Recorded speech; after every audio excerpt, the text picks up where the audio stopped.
Perserikatan Bangsa-Bangsa secara resmi menyatakan bahwa wilayah Gaza kini berada dalam status kelaparan ekstrim. Status ini merupakan penegasan dari krisis kemanusiaan yang semakin memburuk di wilayah tersebut.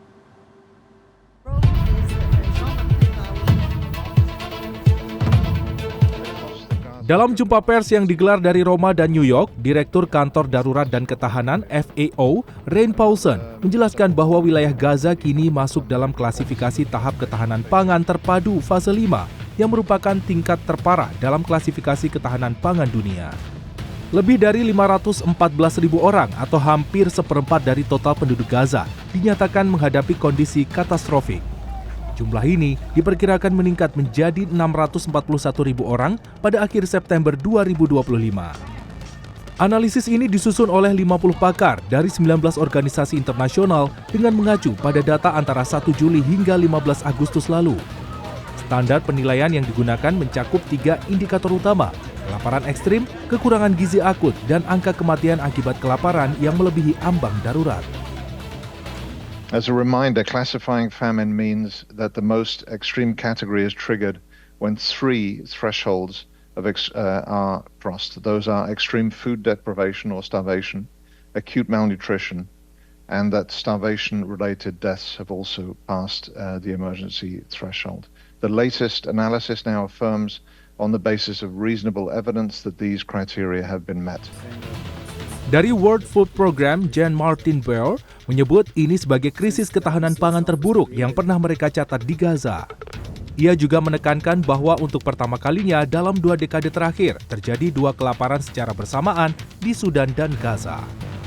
What we're witnessing right now is the most significant deterioration of food security conditions and nutrition conditions since the IPC began its analysis of Gaza. Since the IPC itself was created more than 20 years ago, this is only the 5th time that there's been a famine confirmation. There was a 2011 in Somalia, 2017 in South Sudan, 2020 for South Sudan again, and then in 2024 for Sudan. So this is an historic moment. We also have 2 concurrent famines, Gaza and Sudan. So to have 2 famines at the same time, that's something that's absolutely unprecedented. And what this also constitutes is the first famine that has been confirmed in the case of the Middle East. What we have in Gaza right now demands a response on a scale and urgency we have not seen before. UNICEF menggambarkan situasi ini sebagai krisis kelangsungan hidup anak. Banyak anak di Gaza sudah terlalu lemah untuk menangis. Ia menegaskan banyak dari mereka telah terlambat diselamatkan. We cannot let famine become a death sentence for more of Gaza's children. This is not inevitable, and as we saw during the ceasefire in February earlier this year, when access improves, lives can be saved. So what do children in Gaza need today? Well, it's simple. 1 is an immediate and sustained ceasefire, including the release of all hostages, safe and unimpeded humanitarian access for the delivery of multi-sector humanitarian aid and services, but also commercial supplies, both at scale and across all governorates, and immediate actions to ensure their protection, safety and well-being in line with their obligations under international humanitarian law. As my colleague Rain highlighted, this really is a race against time, against starvation, and every hour matters.